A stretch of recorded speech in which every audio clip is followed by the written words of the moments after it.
ထိုင်ဝမ်တက္ကသိုလ်ရဲ့နိုင်ငံတကာအဆင့်သတ်မှတ်ချက်တွေနဲ့ကျောင်းသားတွေဘာကြောင့်ထိုင်ဝမ်မှာတက္ကသိုလ်ပညာရေးကိုရွေးချယ်သင်ယူနေဆိုတဲ့အချက်များကိုအသေးစိတ်မျှဝေပေးလိုက်ရပါတယ်ခင်ဗျာထိုင်ဝမ်တက္ကသိုလ်များ၏ကမ္ဘာအဆင့်သတ်မှတ်ချက်ထိုင်ဝမ်ရဲ့ထိပ်တန်းတက္ကသိုလ်အများစုဟာကမ္ဘာအသိအမှတ်ပြု US World University Ranking နဲ့တိုင်းဆိုင်ရာ Education တွေမှာနှစ်စဉ်အဆင့်ကောင်းတွေပြသနိုင်ကြပါတယ်အထူးသဖြင့်အာရှတိုက် Asia Top 50အတွင်းမှာထိုင်ဝမ်တက္ကသိုလ်အများပြားပါဝင်နေပါတယ်အဓိကထိုင်ဝမ်ထိပ်တန်းကျောင်းကြီး၅ကျောင်းရဲ့မကြာသေးမီကအဆင့်သတ်မှတ်ချက်များမှာအောက်ပါအတိုင်းဖြစ်ပါတယ် National Taiwan University National Taiwan University ဟာကမ္ဘာအဆင့် US World Ranking 54အထိရောက်ရှိလာပြီးသမိုင်းတစ်လျှောက်အမြင့်ဆုံးစံချိန်ကိုတင်နိုင်ခဲ့တယ်လို့ဝေးရပြီးအလောက်ကန်ရရှိမှုတော့ employment outcome မှာလည်းအမှတ်ပြည့် score တရားရရှိထားပြီးကမ္ဘာအဆင့်1နေရာကိုရယူထားနိုင်တဲ့ထိုင်ဝမ်ရဲ့အဆင့်အမြင့်ဆုံးထိပ်တန်းတက္ကသိုလ်တစ်ခုဖြစ်ပါတယ်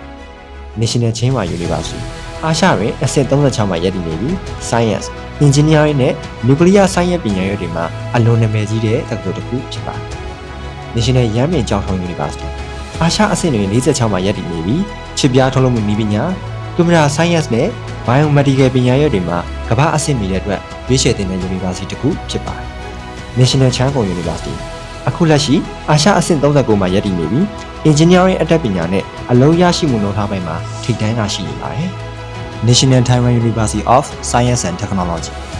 National Taiwan University of Science and Technology ကတော့အာရှတွင်အဆင့်46မှာရပ်တည်နေပြီး Taiwan Touch လို့လူသိများတဲ့ University တစ်ခုဖြစ်ပါတယ်။ Taiwan ရဲ့ Modern Technology နဲ့ Vocational ပညာရပ်တွေမှာအဓိကဦးဆောင်နေတဲ့ထိပ်တန်းအစိုးရနည်းပညာတက္ကသိုလ်တစ်ခုဖြစ်ပါတယ်။ဘာကြောင့်တက္ကသိုလ်ပညာရေးကို Taiwan မှာရွေးချယ်သင့်တာလဲ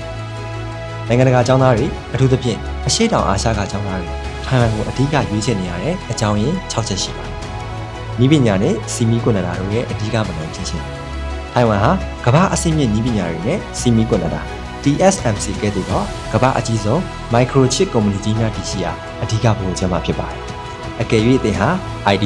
Computer Science, Engineering နဲ့ Artificial Intelligence လို့ခေါ်တဲ့ AI ဘိုင်းကိုစိတ်ဝင်စားရဆိုရင်ကမ္ဘာအခက်အမီဆုံးလက်တွေ့စမ်းသပ်ခန်းတွေနဲ့နည်းပညာတွေကိုထိုင်ဝမ်မှာထိတွေ့ခွင့်ရရှိမှာပဲဖြစ်ပါတယ်။ပညာသင်စုအခွင့်အလမ်းများပြားခြင်းထိုင်ဝမ်အစိုးရအနေနဲ့တက္ကသိုလ်တွေဟာနိုင်ငံတကာကျောင်းသားတွေကိုဆွဲဆောင်မှုအတွက်ပညာသင်စုတွေအများကြီးပေးအပ်လျက်ရှိပါတယ်။ဒီထဲမှာဆိုရင် MOE Scholarship နဲ့ Taiwan Scholarship တွေကတော့အစိုးရကပေးရတဲ့ Full Scholarship တွေဖြစ်ပြီးကျောင်းသားကအပြင်လစဉ်ထောက်ပံ့ကြေးကိုပါရရှိပါတယ်။ University Scholarship အနေနဲ့တက္ကသိုလ်တစ်ခုချင်းစီကလည်းကျောင်းဝင်ရေးရှာထားခြင်းမှာကျောင်းသားက plus လစဉ်ကြေးသို့မဟုတ်ကျောင်းသားကအလကားစသည်ဖြင့်ကျောင်းသားအရေးချင်းပေါ်မူတည်ပြီးတော့ပေးလိမ့်ရှိပါတယ်။ကုန်ကြမ်းစည်တည်နေမျှတာခြင်း American, England, Australia သို့မဟုတ်စင်ကာပူနိုင်ငံတွေနဲ့ရှင်ရင်ထိုင်ဝမ်ရဲ့ကျောင်းသားကနဲ့နေထိုင်စားတောက်စီဟာတိတိကျကျသက်သာပါတယ်။ဒါကြောင့်ထိုင်ဝမ်ဟာအဆင့်မြင့်ပညာရေးအရွေသွေးကိုကုန်ကျစရိတ်နည်းနည်းနဲ့ရရှိနိုင်တဲ့ value for money အဖြစ်ဆုံးဖြစ်ပါတယ်။ English program ဖြင့်သင်ကြားနိုင်တဲ့အစီအစဉ်များတိုးပွားလာခြင်းအင်္ဂလိပ်ဘာသာစကားဖြင့်သင်ကြားသည့်ဘွဲ့ကြုံနဲ့ဘွဲ့လိုမေဂျာပေါင်းများစွာရှိပါတယ်။တရုတ်စာအခြေခံမရှိထားတဲ့ကျောင်းသားတွေတော့ English program ဖြင့်တက်ရောက်နိုင်ပြီးတစ်ဖက်ကလည်းတက္ကသိုလ်တွေမှာတရုတ်စာအခမဲ့သင်တန်းတွေပံ့ပိုးပေးနေတာဖြစ်လို့ကျောင်းသားများအနေနဲ့ဘာစကားနှမျိုးလုံးကိုကျွမ်းကျင်သွားနိုင်ပါတယ်။ကျောင်းပြီးရင်အလောက်ကန်အခွင့်အရေးများပြားခြင်းထိုင်ဝမ်အစိုးရဟာလူဦးရေရောင်းနေလာတဲ့စိန်ခေါ်မှုကြောင့်နိုင်ငံတကာကျောင်းသားများမှအေးချင်းရှိသူတွေကိုကျောင်းပြီးရင်ထိုင်ဝမ်မှာပဲဆက်နေစေပြီးအလုပ်လုပ်ကိုင်နိုင်ရန် policy များရှော့ပေါ်ပေးထားပါတယ်။ White System လို့ခေါ်တဲ့အမှတ်ပေးစနစ်နဲ့ကျောင်းပြီးသွားတဲ့နိုင်ငံသားကျောင်းသားတွေကိုအလုပ်ဗီဇာလွယ်ကူလျှောက်ထားခွင့်ပြုထားပါတယ်။ဘေးကင်းလုံခြုံပြီးနေထိုင်ရအဆင်ပြေခြင်းထိုင်ဝမ်ဟာကမ္ဘာပေါ်မှာရာဇဝတ်အနည်းဆုံးနဲ့အန္တရာယ်အကင်းဆုံးစီးမှုဖြစ်ပါတယ်။တည်ယူပို့ဆောင်ရေးစနစ်တွေကအလွန်ကောင်းမှုလို့ကမ္ဘာအဆင့်မီကျန်းမာရေးစောင့်ရှောက်မှုစနစ် National Health Insurance ရှိတာကြောင့်နိုင်ငံသားကျောင်းသားတွေအနေနဲ့စိတ်အေးချမ်းသာစွာပညာသင်ကြားနိုင်တဲ့ပတ်ဝန်းကျင်ကောင်းတစ်ခုဖြစ်ပါတယ်။